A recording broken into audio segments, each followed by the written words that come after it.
Student, बेटा आज की वीडियो में हम लोग बेसिक कॉन्सेप्ट डिस्कस करने वाले हैं न्यूटन्स लॉज ऑफ मोशन पर। ठीक है ना। बहुत ही इम्पॉर्टेंट टॉपिक है और इसके कॉन्सेप्ट को अंडरस्टैंड करना, समझो कि आपको फिजिक्स को आप समझने लगे हो। ठीक है। सबसे इम्पॉर्टेंट है हमारे आसपास जो भी हैपनिंग हो रही है, जो भी बॉडी मूव कर रही है, उस पर फोर्स लग रहा है, उसकी वेलोसिटी चेंज हो रही है, तो उससे क्या है, उसको समझने के लिए हमें न्यूटन्स लॉज ऑफ मोशन को अंडरस्टैंड करना बहुत ही ज़रूरी है। ठीक है ना। इसके पहले हम लोगों ने देखा कि नेचर में 4 टाइप के फंडामेंटल फोर्सेस होते हैं, उनको हम डिटेल में हमने डिस्कस किया। अब आते हैं कि न्यूटन्स लॉज ऑफ मोशन क्या है। देखो बेटा जी, अगर कोई बॉडी मूव कर रही है, मान लो कोई कार मूव कर रही है, कोई बॉडी मूव कर रही है, तो उसमें 3 चीज़ें हो सकती हैं। सपोज किया कि एक बॉडी है, ये है ना, इसकी जो वेलोसिटी है उसको आपने कहा कि इसकी वेलोसिटी 0 है। ठीक है ना। एक तो ये हो गया। ठीक है ना। सेकंड देखो, ये पहला। अगर हम दूसरे की बात करें, दूसरी कंडीशन लेते हैं, तो ऐसा भी पॉसिबल है कि एक बॉडी यहाँ पर है। ठीक है ना। ये आपकी एक बॉडी है और ये बॉडी जो है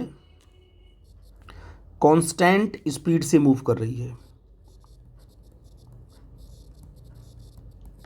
इसकी स्पीड क्या है, कांस्टेंट है।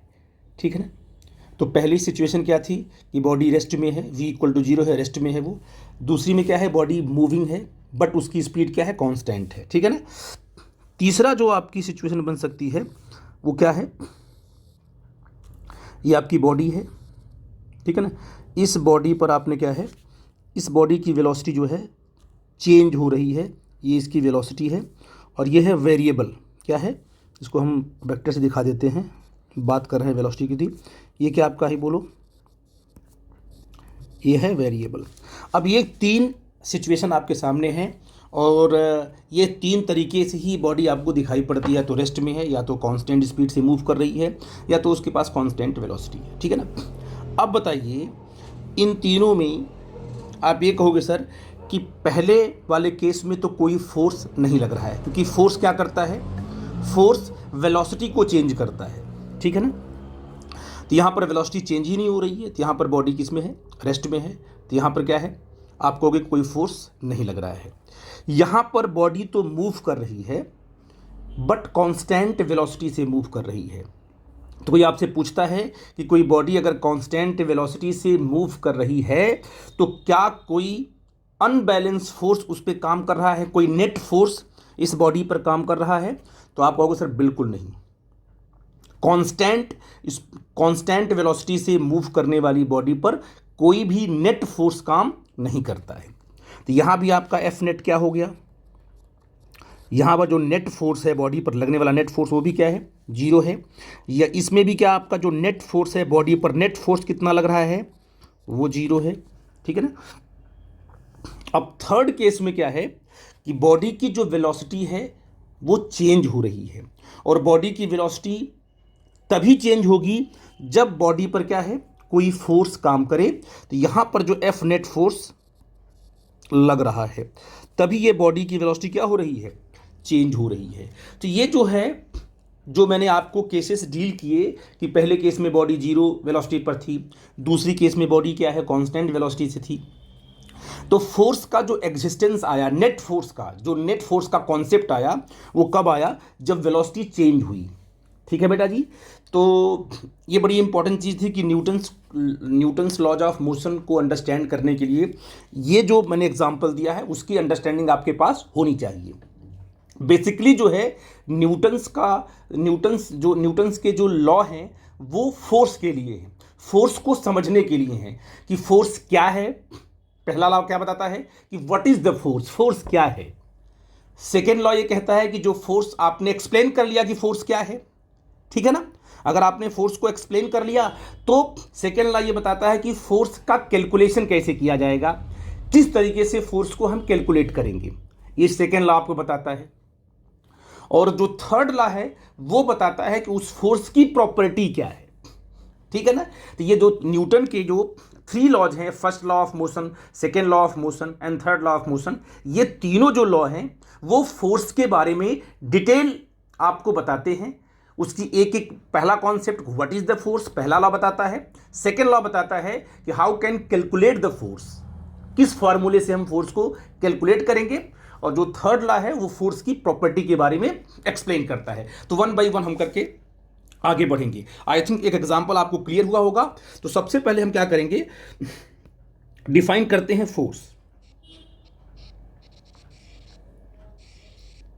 व्हाट इज द फोर्स, ठीक है ना। तो आप कह सकते हो कि अ पुश और pull which can cause change the state of motion. तो हम इसको पॉइंट आउट करते हैं, इसके बाद इसको करते हैं एक्सप्लेन। यहां से पुश और पुल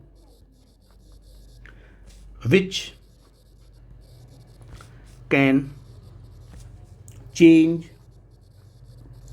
इन state of motion, state of motion is called force। Okay, सबसे इंपॉर्टेंट चीज है कि ये जो स्टेट ऑफ मोशन है ये क्या चीज है। ये स्टेट ऑफ मोशन बोलते हैं वेलोसिटी को।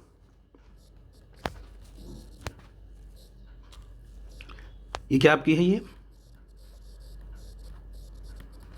वेलोसिटी का मतलब क्या होगा कि स्टेट ऑफ मोशन, किसी बॉडी का जो स्टेट ऑफ मोशन है वो किससे डिफाइंड होता है बेटा जी, वेलोसिटी से, ठीक है ना। तो अगर हमें क्या है, वेलोसिटी को चेंज करना है तो बॉडी पर क्या है, या तो बॉडी को पुश करना पड़ेगा या तो पुल करना पड़ेगा। आई थिंक मेरी बात आप समझ पा रहे हो, ठीक है ना। जो कि स्टेट ऑफ मोशन को, इसका स्टेट ऑफ मोशन क्या है, इस बॉडी का, पहली बॉडी का स्टेट ऑफ मोशन क्या है, कहोगे सर 0 है। दूसरी बॉडी का स्टेट ऑफ मोशन क्या है, कांस्टेंट वेलोसिटी है। और तीसरी बॉडी का स्टेट ऑफ मोशन क्या है, वेरिएबल वेलोसिटी है। तो इस तरीके से स्टेट ऑफ मोशन को हम लोग क्या बोलते हैं, हम स्टेट ऑफ मोशन को वेलोसिटी से रिप्रेजेंट करते हैं। आई थिंक मेरी बात आप समझ गए मैं क्या बोल रहा हूँ। अब बेटा मैंने बताया आपको कि फोर्स, अब देखो हेडिंग क्या आपकी है मेन, कि force can change the state of motion. Force क्या कर सकता है, स्टेट ऑफ मोशन को चेंज कर सकता है। यानी कि बॉडी जो है, बॉडी की जो वेलोसिटी है उसको चेंज कर सकता है। ज़रूरी नहीं है कि आप किसी बॉडी पर फोर्स लगाओ, ठीक है ना, तो उसकी वेलोसिटी क्या है, चेंज ही हो। जैसे आप वॉल है, वॉल पे आप फोर्स लगाते हो, वॉल जहाँ की तहाँ है, पहले भी रेस्ट में थी, बाद में भी रेस्ट में है, तो आपने तो फोर्स लगाया, बट उस पर क्या है, उसका जो स्टेट ऑफ मोशन था, स्टेट ऑफ मोशन क्या था उसका, वेलोसिटी इक्वल टू 0। ये तो इसका स्टेट ऑफ मोशन था, आपने फोर्स लगाया वॉल पर, वॉल पहले जहाँ थी बाद में भी वहीं पर है। इसका मतलब क्या होगा कि जो आपने फोर्स लगाया वो फोर्स क्या है, उसके स्टेट ऑफ मोशन को चेंज नहीं कर पाया, ठीक है ना। इसलिए हमने क्या लिखा है कि force can change state of motion. Force, जैसे कोई बॉडी है, टेबल पे रखी हुई है, बुक रखी हुई है, आपने उसको क्या है, उस पर फोर्स लगाया तो बुक एक पॉइंट से दूसरे पॉइंट को क्या हो गई, डिस्प्लेस हो गई। तो यहाँ पर जब फोर्स आपने लगाया तो बुक जो पहले स्टेट में थी उसका स्टेट ऑफ मोशन क्या था, रेस्ट था। आपने उस पर फोर्स लगाया तो बॉडी क्या कर गई, बुक क्या कर गई, मूव कर गई। इसका मतलब आपने उसके स्टेट ऑफ मोशन को चेंज कर दिया फोर्स लगा करके। इट मीन्स यहां पर फोर्स ने क्या है, बॉडी के स्टेट ऑफ मोशन को चेंज कर दिया, ठीक है ना। तो ये बड़ी इंपॉर्टेंट चीज थी। तो आप जब किसी बॉडी पर आप फोर्स लगाते हो और उसकी वेलोसिटी में चेंज होता है, स्टेट ऑफ मोशन में चेंज होता है, यानी वेलोसिटी में चेंज होता है, तो वहां पर एक्सेलरेशन डेवलप होता है, ठीक है ना। तो आप यहां लिख सकते हो यहां पर कि फोर्स कॉजेज एक्सेलरेशन, ठीक है, force causes acceleration. It's implies that what, change in velocity. जब आपने वेलोसिटी में चेंज किया तो क्या आ गया, आपका एक्सेलरेशन डेवलप हुआ, ठीक है ना। फोर्स की वजह से ही क्या है, एक्सेलरेशन डेवलप होता है। जैसे फॉर एग्जांपल मान लो आपके पास एक बॉडी है, ये है ना, इस बॉडी पर आपने एक फोर्स अप्लाई किया राइट साइड में, ओके, ये आपने फोर्स लगाया, इस फोर्स को आपने F के नाम से दिया। आपने फोर्स लगाया, इस बॉडी का मास कितना मान लो m है। अब इस बॉडी, ये जब इस पर फोर्स लगाया आपने तो इस बॉडी की वेलोसिटी कहाँ आएगी? मान लो बॉडी कहाँ मूव कर गई? राइट साइड में। इसकी वेलोसिटी क्या है? v है। और जब आप जैसे मान लीजिए बॉडी पहले कहाँ मूव कर रही थी? बॉडी पहले से ही कहाँ मूव कर रही थी? राइट साइड में, ठीक है ना। और आपने क्या किया, जिस डायरेक्शन में वेलोसिटी थी बॉडी की उसी में आपने फोर्स लगा दिया। तो ये फोर्स किसके अलोंग है? वेलोसिटी के अलोंग है। ये जो फोर्स है वो क्या करेगा? ये फोर्स वेलोसिटी के मैग्नीट्यूड को बढ़ा देगा, ठीक है ना। वेलोसिटी के पास दो चीज़ें होती हैं, ठीक है बेटा जी। तो इसके मैग्नीट्यूड क्या करेगा? बढ़ा देगा। जैसे मैं यहाँ पर पॉइंट आउट ऑफ करके दिखा दूँ आपको कि आपने कहा कि मान लो, यहाँ पर देखना, मैं एक एग्जांपल दे रहा हूँ आपको। जैसे मान लो एक कोई बॉडी है, ठीक है ना, ठीक है ना। अब अगर आपने इस पर क्या है, इसकी वेलोसिटी मान लो क्या है? v है, ठीक है ना। अब इस पर अगर आपने फोर्स रैंडम लगाया तो क्या होगा? तो आप यहाँ लिख सकते हो, नोट करके यहाँ पर नोट कर लो, क्योंकि आगे वाले पॉइंट में आपको, यहाँ मैं इसकी लाइन ड्रॉ करता हूँ बेटा जी, आपको करता हूँ एक्सप्लेन कि force can change the velocity, ठीक है ना। अब अगर वेक्टर v की बात करो आप, यही ना वेलोसिटी, इसके पास दो चीज़ें होती है। क्या होता है? एक होता है मैग्नीट्यूड और दूसरा क्या होता है? दूसरा होता है डायरेक्शन, ठीक है ना। ये तो ये अब वेलोसिटी के पास दो चीज़ें होती हैं। ये क्या है? क्योंकि वेलोसिटी एक वेक्टर क्वांटिटी है तो उसके पास मैग्नीट्यूड भी है और डायरेक्शन भी है। तो वेलोसिटी के चेंज होने का मतलब क्या हुआ कि वेलोसिटी का मैग्नीट्यूड या तो चेंज हो जाए तब वेलोसिटी चेंज होगी, या तो वेलोसिटी की डायरेक्शन चेंज हो तब भी वेलोसिटी चेंज होगी, या मैग्नीट्यूड और डायरेक्शन दोनों चेंज होंगे तब भी वेलोसिटी चेंज होगी। मतलब मैग्नीट्यूड और डायरेक्शन में कोई एक भी चेंज हुआ तो वेलोसिटी चेंज हो जाएगी। यानी मैग्नीट्यूड को अगर चेंज करना है, क्या है, मैं जैसे मान लीजिए आपने कहा कि वेलोसिटी कितनी मान लो हमारा है 5 है ना, और 5 आई कैप है। आई कैप मान लो डायरेक्शन है कि भाई क्या है कि 5 मीटर पर सेकेंड। अगर आप आई कैप नहीं जानते हो तो मैं आपको बताता हूँ, 5 मीटर पर सेकेंड है ना, टुवर्ड्स नॉर्थ। मान लो ऐसे कह दिया कि नॉर्थ की तरफ क्या है, बॉडी क्या है, 5 मीटर पर सेकेंड से चल रही है, कोई दिक्कत की बात तो नहीं है। तो अगर इस बॉडी की वेलोसिटी को 6 मीटर पर सेकेंड करना है, 5 क्या है, मैग्नीट्यूड है ना, अगर इसको 5 से 6 करना है तो हमें इस बॉडी पर फोर्स लगाना ही पड़ेगा, तभी क्या है, इसका मैग्नीट्यूड चेंज होगा। तो मैग्नीट्यूड चेंज करने के लिए क्या है, आपको फोर्स लगाना पड़ेगा, ठीक है ना, कोई प्रॉब्लम की बात नहीं है। और आप चाहते हो कि वेलोसिटी का मैग्नीट्यूड चेंज ना हो, 5 मीटर ही रहे, लेकिन जो नॉर्थ में बॉडी जा रही है वो नॉर्थ में ना जा करके वो साउथ में जाए या ईस्ट में जाए, है ना। हम डायरेक्शन चेंज करना चाहते हैं, 5 मीटर पर सेकेंड बाइक की स्पीड मेंटेन रखना चाहते हैं, बट डायरेक्शन आप जैसे टर्न करते हो डायरेक्शन आप चेंज करना चाहते हो, तो डायरेक्शन को चेंज करने के लिए भी क्या करना पड़ेगा, आपको फोर्स लगाना पड़ेगा, ठीक है ना। आई थिंक मेरी बात आप समझ पा रहे हो, ठीक है ना बेटा जी। तो इन दोनों में से कोई भी एक चेंज हुआ तो पक्का है क्या है, वेलोसिटी चेंज हो जाएगी। तो मैं यहां पर अब आता हूं अपने एक मेन एग्जांपल पर कि आपके पास एक बॉडी है, इसकी वेलोसिटी क्या थी, v थी। आपने क्या इस पर फोर्स लगाया, f फोर्स लगाया, लेकिन ये फोर्स कहाँ है, वेलोसिटी के अलोंग है। तो वेलोसिटी में आपको पता है कि दो चीज़ें होती हैं, क्या, एक तो उसका मैग्नीट्यूड और एक उसकी डायरेक्शन। तो बताओ ये वाला फोर्स इस वेलोसिटी के मैग्नीट्यूड को चेंज करेगा या डायरेक्शन को चेंज करेगा। तो आप कहोगे सर कि अगर वेलोसिटी के अलोंग लगा हुआ है तो ये इस वेलोसिटी के मैग्नीट्यूड को चेंज करेगा, डायरेक्शन को चेंज नहीं करेगा, ठीक है बेटा जी।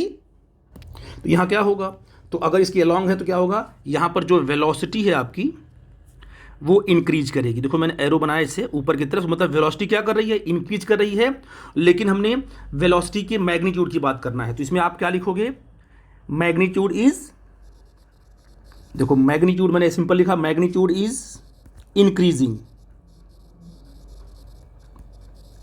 यहां पर इस वेलोसिटी का क्या चेंज होगा, मैग्नीट्यूड, 5 मीटर पर सेकेंड, 6 मीटर पर सेकेंड, 7 मीटर पर सेकेंड, उसका मैग्नीट्यूड चेंज होगा। डायरेक्शन तो मेंटेन रहेगी, डायरेक्शन चेंज नहीं होने वाली है। अगर बॉडी राइट में जा रही है तो राइट में ही जाएगी, क्या ये फोर्स बॉडी के डायरेक्शन को चेंज कर पाएगा?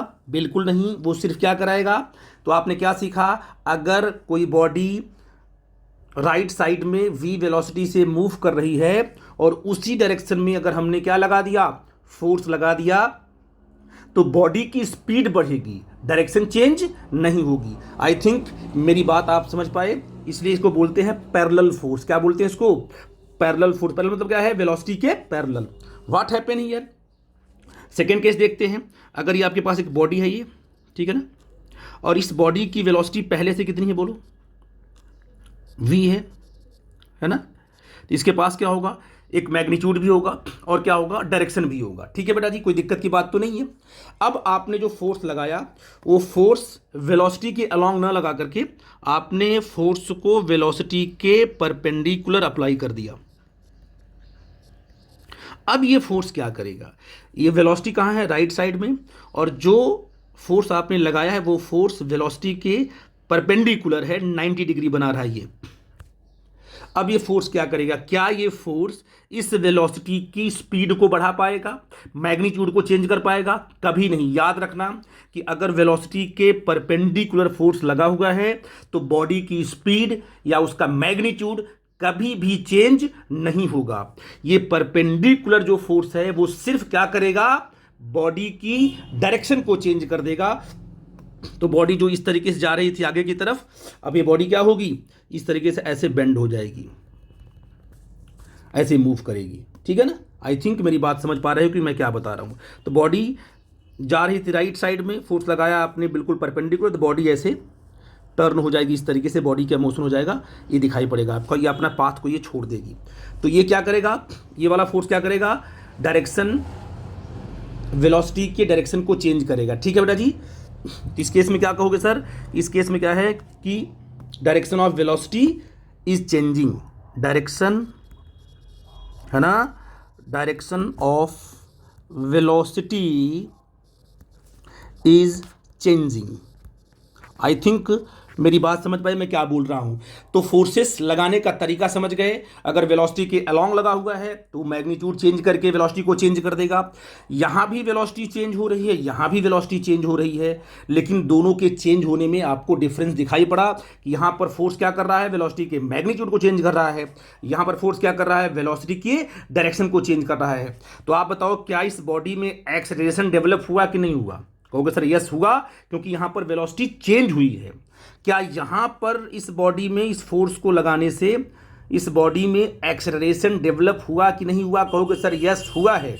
इस केस में वेलोसिटी का मैग्नीट्यूड तो फिक्स है, नहीं चेंज हो रहा है। अगर 5 मीटर पर सेकेंड है तो 5 मीटर पर सेकेंड ही रहेगा, बट डायरेक्शन के चेंज होने से वेलोसिटी क्या हो रही है? चेंज हो रही है। और जब भी वेलोसिटी चेंज होती है वहां पर एक्सेलरेशन डेवलप होता है। आई थिंक मेरी बात आप समझ पाए। इसको बोलते हैं पैरेलल फोर्स, इसको बोलते हैं नॉर्मल फोर्स, मतलब वेलोसिटी के नॉर्मल लगा हुआ है या तो परपेंडिकुलर फोर्स। तो आप यहां पर पॉइंट आउट कर सकते हो क्या? देखो इस तरीके से कि अ पैरेलल फोर्स, ठीक है ना, क्या करेगा? पैरेलल फोर्स क्या करेगा? Causes change in magnitude of velocity. ठीक है ना?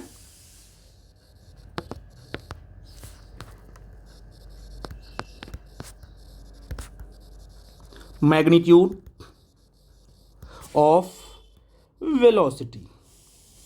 ओके, अच्छा। और एक नॉर्मल फोर्स क्या होगा?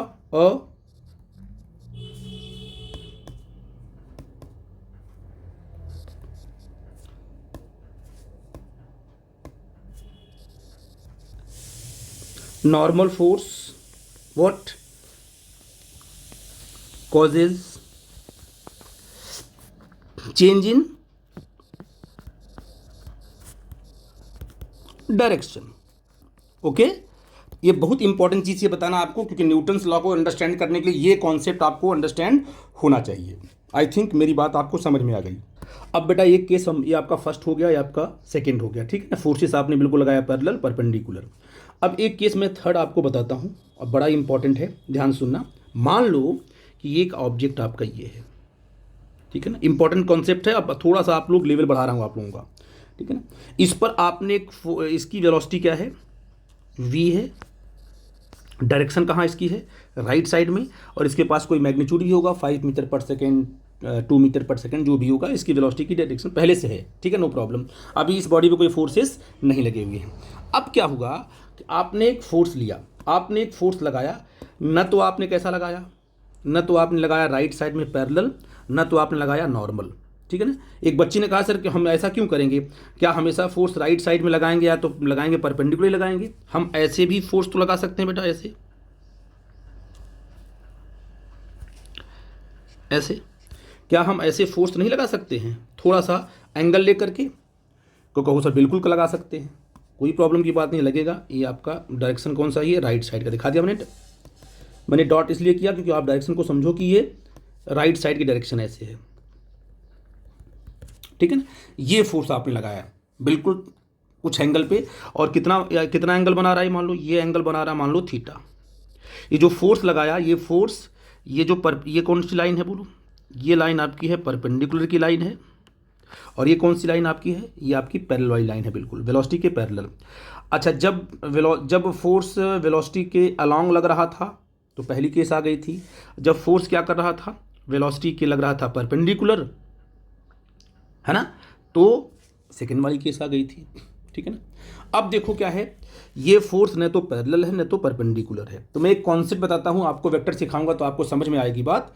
देखो, इस फोर्स को ब्रेक कर देंगे इसके अलोंग राइट साइड में, ठीक है ना, क्योंकि हमें राइट साइड और नॉर्मल के ही बारे में पता है।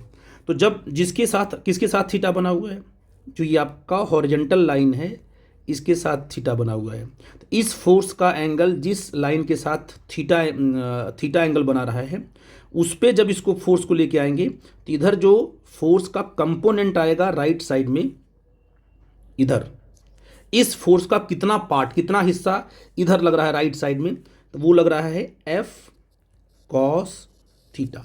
ये मैं आपको बाद में एक्सप्लेन भी करूंगा जब वेक्टर पढ़ाऊंगा। अभी आप समझ लो कि कॉस थीटा कब आता है, जिस एक्सिस के साथ एंगल बना है उस पर क्या आएगा, कॉस थीटा आएगा, और इस फोर्स का कितना पार्ट आएगा परपेंडिकुलर में, तो कहोगे सर वो आएगा एफ साइन थीटा। ये जो एफ कॉस थीटा है किसका पार्ट है, वो एफ का ही पार्ट है। एफ साइन थीटा किसका पार्ट है, वो एफ का ही पार्ट है। तो इस फोर्स को हम दो पार्ट में तोड़ दिए, एक तो कहाँ पर राइट साइड में, एक कहाँ पर बिल्कुल उसके परपेंडिकुलर।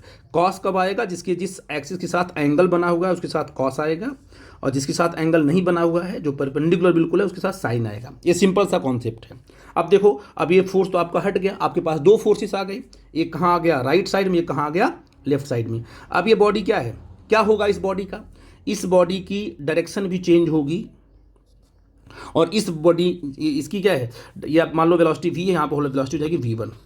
मतलब अब इस बॉडी की डायरेक्शन भी चेंज होगी और मैग्नीट्यूड भी चेंज होगा। क्योंकि एफ कॉस थीटा जो फोर्स है वो वेलोसिटी के अलोंग लगा हुआ है, वो क्या करेगा, वेलोसिटी के मैग्नीट्यूड को चेंज कर देगा, और जो कंपोनेंट जो पार्ट इस बॉडी पर बिल्कुल लग रहा है परपेंडिकुलर, वो उसकी डायरेक्शन को चेंज कर देगा। तो इस केस में डायरेक्शन और मैग्नीट्यूड वेलोसिटी का दोनों चेंज होंगे। आई थिंक मेरी बात आप समझ पाए बेटा जी, बहुत इंपॉर्टेंट कॉन्सेप्ट था।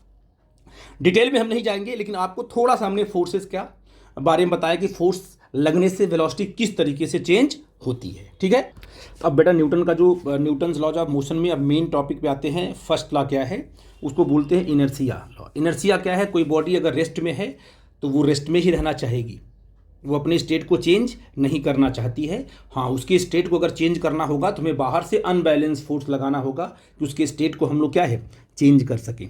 और अगर कोई बॉडी मान लो रेस्ट में है तो रेस्ट में रहेगी। अगर कोई बॉडी मान लो कांस्टेंट स्पीड से मूव कर रही है तो वो कांस्टेंट स्पीड से ही मूव करना चाहेगी, वो अपनी स्पीड को चेंज, वो अपनी वेलोसिटी को चेंज नहीं करना चाहती है। हाँ, अगर हमने उस पर कोई क्या है अनबैलेंस फोर्स लगाया तब जाकर क्या है उसकी वेलोसिटी चेंज होगी। इट मीन्स बॉडी अपने स्टेट ऑफ मोशन में ही रहना चाहती है, ठीक है बेटा जी। तो मैंने यहाँ पर लिखा है कि property of a body to resist change in state of motion, ठीक है ना। आई थिंक मेरी बात समझ में आ गई बात। अगर एक बॉडी आपकी यहाँ पर है ना बेटा जी, ये बॉडी किस में है, ये इसकी वेलोसिटी क्या है 0 है, और ये किस में है बोलो रेस्ट में है। अब इसके अगर स्टेट ऑफ मोशन को चेंज करना होगा तो हमें क्या करना पड़ेगा, फोर्स लगाना ही पड़ेगा। फोर्स लगेगा तभी इसका स्टेट ऑफ मोशन चेंज होगा। और ये बॉडी किस में आएगी बेटा जी, ये बॉडी आएगी मोशन में। इसके पास वेलोसिटी v आएगी, कब, अभी मोशन में आएगी, ठीक है ना। और जब भी हम इसको फोर्स लगाते हैं तो इस फोर्स का क्या करती है, ये अपोज करती है, ठीक है ना। तो ये कैसा फोर्स है, अनबैलेंस फोर्स है। तो ये रेस्ट में है, फोर्स लगाएंगे तभी क्या है, मोशन में आएगी। आई थिंक मेरी बात आप समझ पाए। यहाँ लिख सकते हो टू चेंज, ठीक है बेटा जी, to change velocity we need vector, we need force, we need बेटा क्या है, फोर्स। यही कहता है कि अगर हमें स्टेट ऑफ मोशन को चेंज करना है तो हमें क्या है, फोर्स लगाना ही पड़ेगा। बॉडी रेस्ट में है तो रेस्ट में रहेगी, ठीक है बेटा जी। और जो इनर्शिया ऑफ बॉडी, उसकी इनर्शिया ही है जो कि क्या है, अपने स्टेट को बनाए रखती है, स्टेट ऑफ मोशन को, बॉडी की स्टेट ऑफ मोशन को बनाए रखती है। तो inertia of a body proportional to mass of the body, ठीक है ना। किसी बॉडी का मास ज़्यादा है तो उसकी इनर्शिया ज़्यादा है। इसका मतलब कोई बॉडी अगर बहुत हैवी बॉडी है, अगर एक बार वो मूव कर गई तो उसके मोशन को रोकने के लिए बहुत ज़्यादा फोर्स चाहिए आपको। मतलब जल्दी वो अपने स्टेट ऑफ मोशन को चेंज नहीं करेगी अगर एक बार मूव कर गई तो। और कोई बहुत ही हैवी बॉडी क्या है, अगर वो रुकी हुई है तो उसके पास इनर्शिया क्या है, ज़्यादा है रुकने का। अगर उसको क्या है, उसके स्टेट ऑफ मोशन को चेंज करना है या उसको रिप्लेस करना है, उसको एक पॉइंट से दूसरे पॉइंट को डिस्प्लेस करना है, तो आपको ज़्यादा फोर्स लगाना पड़ेगा। तो जितना अधिक मास होगा उतना अधिक क्या उसके पास इनर्शिया की प्रॉपर्टी होगी। आई थिंक मेरी बात आप समझ पा रहे हो मैं क्या बोल रहा हूँ, ठीक है बेटा जी। तो इसमें आप कह सकते हो, अगर इसको डिफाइन करो तो कहोगे सर इसमें जो एफ नेट है, एफ नेट, ठीक है ना। अगर बॉडी पर एफ नेट क्या है, 0 है, मतलब जो अनबैलेंस फोर्स है चारों तरफ से, एफ नेट अगर 0 है तो पक्का है कि बॉडी के पास कोई बॉडी के पास जो एक्सेलरेशन है वो नहीं होगा, वेलोसिटी चेंज नहीं हो रही है, ठीक है बेटा जी। नो चेंज इन वेलोसिटी, ठीक है ना। अगर आपका एफ नेट, बॉडी पर नेट फोर्स 0 है, चारों तरफ से लगा हुआ फोर्स क्या है, 0 है, तो इसका मतलब उसमें कोई एक्सीलरेशन नहीं होगा, ठीक है ना। आई थिंक और क्या देखोगे कि no change in velocity, body की वेलोसिटी में कोई चेंज नहीं हो रहा है, ठीक है ना। अब हम लोग पढ़ेंगे न्यूटन सेकेंड लॉ, ठीक है बेटा जी। न्यूटन सेकेंड लॉ, इसको बोलते हैं लॉ ऑफ अनबैलेंस्ड फोर्सेस।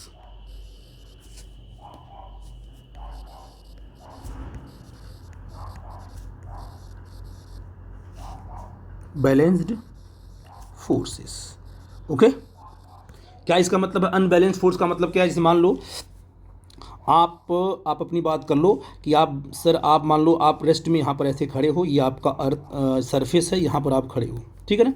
तो क्या आप पर कोई फोर्स, आप रेस्ट में हो, बिल्कुल रेस्ट में हो, तो क्या कोई फोर्स आप पे लग रहा है? यस, फोर्स तो हमेशा लगता है आप पे। क्यों? क्योंकि जो है आपकी, ये देखो यहाँ से कि ग्रेविटी, अर्थ क्या कर रही है, आपको अपनी तरफ कर रही है अट्रैक्ट। क्या फोर्स लगा रही है अर्थ, mg, आपको अर्थ अपनी तरफ खींच रही है नीचे की तरफ, ठीक है ना। फोर्स तो अर्थ लगा रही है आपको, लेकिन ये सरफेस है, क्योंकि आपको जब अर्थ mg से कहाँ खींच रही है, नीचे की तरफ, तो आपका पाँव जो है इस सरफेस को प्रेस करता है अंदर की तरफ, ठीक है ना। आई थिंक मेरी बात समझ पा रहे हो ना, इस सरफेस को प्रेस करता है अंदर की तरफ।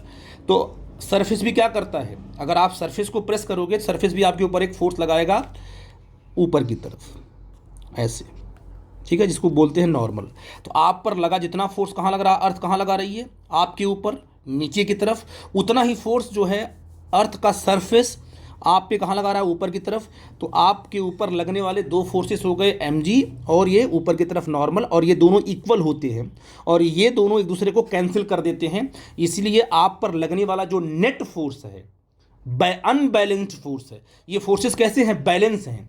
तो बैलेंस फोर्सेस होंगे तो या तो वेलोसिटी 0 होगी या तो वेलोसिटी कांस्टेंट होगी, चेंज नहीं होगी अगर बैलेंस फोर्सेस हैं। बैलेंस फोर्सेस कभी भी वेलोसिटी को चेंज नहीं कर पाते हैं। कौन से फोर्सेस करते हैं, अनबैलेंस फोर्स करते हैं। अब किसी अनबैलेंस क्या है, किसी ने धक्का दिया आपको ऐसे इधर से, ऐसे एफ दिया, एफ फोर्स लगा कर, किसी ने धक्का दिया आपको राइट साइड में, तो आप इधर की तरफ हो जाओगे डिस्प्लेस। क्यों? क्योंकि आपको रोकने वाला कोई इधर से फोर्स नहीं लगा हुआ है, इसलिए आप राइट साइड स्लाइड कर जाओगे। इट मीन्स आप पर कैसा फोर्स लग गया? अनबैलेंस फोर्स लग गया। जब अनबैलेंस फोर्स लगता है तभी वेलोसिटी चेंज होती है। इसीलिए सेकेंड लॉ क्या करता है? सेकेंड लॉ उसी सिचुएशन को डील करता है जहां पर क्या है? अनबैलेंस फोर्स लगे हुए हों, और अनबैलेंस फोर्स अगर लगा हुआ है तो वेलोसिटी चेंज होगी, और वेलोसिटी चेंज होगी तो उसमें एक्सेलरेशन आ जाएगा। तो आई थिंक मेरी बात आप समझ गए कि अनबैलेंस की मीनिंग क्या है। ठीक है ना? तो यहां आप लिख सकते हो कि सेकेंड लॉ क्या कहता क्या है कि फोर्स कॉजेज एक्सिलरेशन। ठीक है ना? ये फोर्स कॉजेज एक्सिलरेशन। ठीक है ना? तो मान लीजिए किसी बॉडी पर आपने क्या है, किसी बॉडी पर अनबैलेंस फोर्स लगा हुआ है। ये कोई बॉडी है, ठीक है ना? इस बॉडी पर आपने फोर्स कितना लगा दिया? एक फोर्स लगा दिया आपने, एफ फोर्स लगा दिया। ठीक है ना? तो अगर आपने इसमें फोर्स लगाया तो इस बॉडी का मास कितना? एम है। ठीक है ना? आई थिंक मेरी बात समझ पाया क्या है। इस बॉडी का मास एम है, आपने फोर्स कितना है? एफ लगाया, और ये एफ कैसा फोर्स है? अनबैलेंस है, जो कि बॉडी में क्या लाएगा? एक्सेलरेशन लाएगा। ये आपका अनबैलेंस फोर्स है। कैसा फोर्स है? अनबैलेंस। तो बॉडी में क्या आ जाएगा? बॉडी में आ जाएगा एक्सेलरेशन। वेलोसिटी चेंज होगी, इसमें आ जाएगा एक्सेलरेशन। आई थिंक मेरी बात आप समझ पा रहे हो। तो बताइए, तो अगर आपको फोर्स का कैलकुलेशन करना है तो कैसे किया जाएगा? कहोगे सर एफ है ना, vector F is equal to mass into acceleration. ये जो एफ है आपका, ये एफ नेट बोलोगे इसको, मतलब ये अनबैलेंस फोर्स है। मास लोगे और एक्सेलरेशन, इस फॉर्मूले से क्या है, आप लोग एफ नेट को कैलकुलेट कर सकते हो। आई थिंक मेरी बात समझ पाए आप लोग। ठीक है बेटा जी।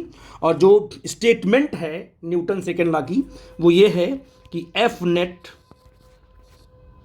Is equal to rate of change of momentum. Momentum को पी से D P upon D T. ये है न्यूटन सेकेंड लॉ का मैथमेटिकल एक्सप्रेशन। और जब भी हम कैलकुलेटिव पार्ट करते हैं तो F equal to M A लगाते हैं। ठीक है ना? ये भी न्यूटन सेकेंड लॉ ही कहा जाता है। लेकिन कोई आपसे पूछे कि what is the statement of Newton second law, तो आप कहोगे सर कि rate of change of momentum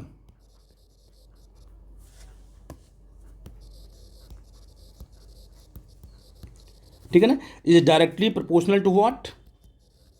unbalance force. ठीक है, डिफाइन कर दोगे इस तरीके से। आई थिंक मेरी बात आप समझ गए। तो ये आपका था न्यूटन सेकेंड लॉ। अब हम थर्ड लॉ की बात कर लेते हैं बेटा। अब बेटा Newton third law of motion की बात करेंगे, इंपॉर्टेंट है। इसको बोलते हैं law of action and reaction. ये फोर्स की प्रॉपर्टी को एक्सप्लेन करता है। तो आप कह सकते हो कि this is the what?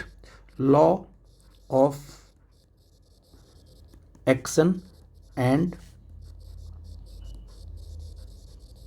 Reaction. Law of action and reaction. और मतलब इसका मीनिंग क्या हुई? किसी बॉडी पर आप फोर्स लगाते हो तो वो बॉडी भी क्या है, उतने ही बराबर आपके ऊपर फोर्स लगाएगी। ठीक है ना? बट अपोजिट डायरेक्शन में। तो उसको वन बाय वन करके हम करते हैं एक्सप्लेन। तो आपने कहा कि क्या है? Law of action and reaction. तो थर्ड लॉ ये कहता है कि जो फोर्सेस हैं नेचर में अकेले एग्जिस्ट नहीं करते हैं। तो force always act in pair. Act in pair.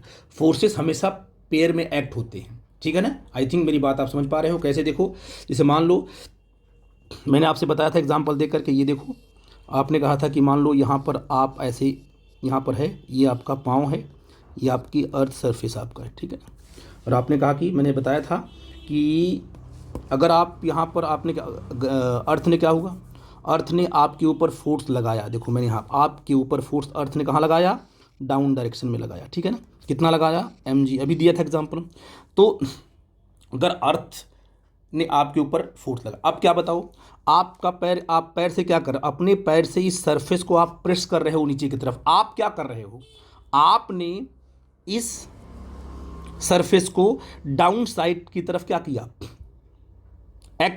Press किया ना इस सरफेस को। आपके पाँव ने क्या किया? क्योंकि आपके ऊपर कौन सा फोर्स लगा है? mg, नीचे की तरफ। अर्थ चाहती है कि आपको खींच ले बिल्कुल अंदर की तरफ, लेकिन आपके पैर ने क्या है? सरफेस पर फोर्स कहाँ लगाया? नीचे की तरफ। तो सरफेस पर जो फोर्स लग रहा है ये इसका नाम दिया हमने एन। ये एन मतलब नॉर्मल फोर्स। ये बताओ ये फोर्स सरफेस पर किसने लगाया? आपके पाँव ने सरफेस को प्रेस किया कहाँ पर? नीचे की तरफ। कितने फोर्स थे? एन फोर्स थे। आई थिंक मेरी बात आप समझ पा रहे हो। तो आपने क्या है, सरफेस को अपने पैर से क्या एक्शन दिया? एन नॉर्मल फोर्स दिया नीचे की तरफ। तो आपके ये सरफेस भी क्या करेगा? आप पर फोर्स कहाँ लगाएगा बेटा जी? ऊपर की तरफ। तो क्या अर्थ सरफेस भी आपके ऊपर फोर्स लगाता है? कहोगे सर यस, कहाँ लगाता है? ऊपर की तरफ। आई थिंक मेरी बात आप समझ पाए। तो बताइए एक्शन कहाँ हुआ? एक्शन हुआ अर्थ सरफेस पर, और उसका रिएक्शन आपने किसको एक्शन दिया? अर्थ सरफेस को दिया, और अर्थ सरफेस ने आपको रिएक्शन दिया। तो आप देखो एक्शन कहाँ है? किसी और बॉडी पर, रिएक्शन किसी और बॉडी पर। एक्शन और रिएक्शन सिंगल बॉडी पर नहीं होते हैं। एक्शन अगर अर्थ के सरफेस पर नीचे की तरफ आया तो रिएक्शन क्या होगा? जिसने एक्शन दिया है उस पर रिएक्शन आया। हम अभी इस mg की बात नहीं कर रहे हैं, हम सिंपल इस n और इस n की बात कर रहे हैं, जो कि एक्शन और रिएक्शन आपको देखने को यहाँ पर मिल रहा है। तो आप कह सकते हो बेटा यहाँ पर कि action reaction are always act in, यहाँ लिखो, आप लोग पॉइंट कर लो यहाँ पर कि एक्शन, कौन एक्शन है? नॉर्मल। किसने लगाया एक्शन दिया? बंदे ने अपने पाँव से किसको एक्शन दिया? सरफेस को दिया नीचे की तरफ n। तो एक्शन है ना बेटा जी, and reaction, action and reaction are always, ठीक है ना, इक्वल एंड अपोजिट। ये बड़ा इंपॉर्टेंट है, इक्वल एंड अपोजिट। देखिए एक्शन कहाँ है? एन है। रिएक्शन कहाँ आपका? ये है। ये दोनों अपोजिट हैं और दोनों के आपस में इक्वल होंगे। ठीक है बेटा जी। और ये दूसरा पॉइंट बड़ा इंपॉर्टेंट है कि एक्शन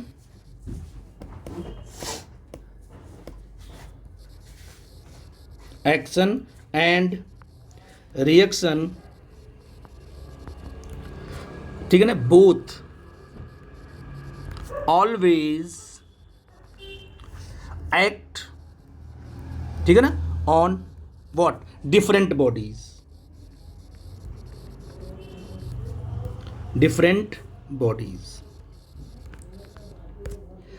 मतलब एक्शन कहाँ आया? अर्थ सरफेस पर। रिएक्शन कहाँ गया? मैन पर। तो ये अलग अलग एक ही बॉडी पर एक्ट नहीं होते। आई थिंक मेरी बात आप समझ गए। तो बेटा ये आपको थोड़ी सी हमने एक सिंपल आइडिया आपको दिया कि Newton's first law, second law, third law क्या है, इसके बारे में मैंने आपको डिस्कस किया। और भी जो आपको डाउट होगा बेटा हमसे आप डिस्कस करना, इसके बारे में हम डिटेल भी आपको एक्सप्लेन करेंगे। आई थिंक ये जो मैंने आज की वीडियो में आपको एक्सप्लेन किया आपको समझ में आया होगा। Okay, thank you very much.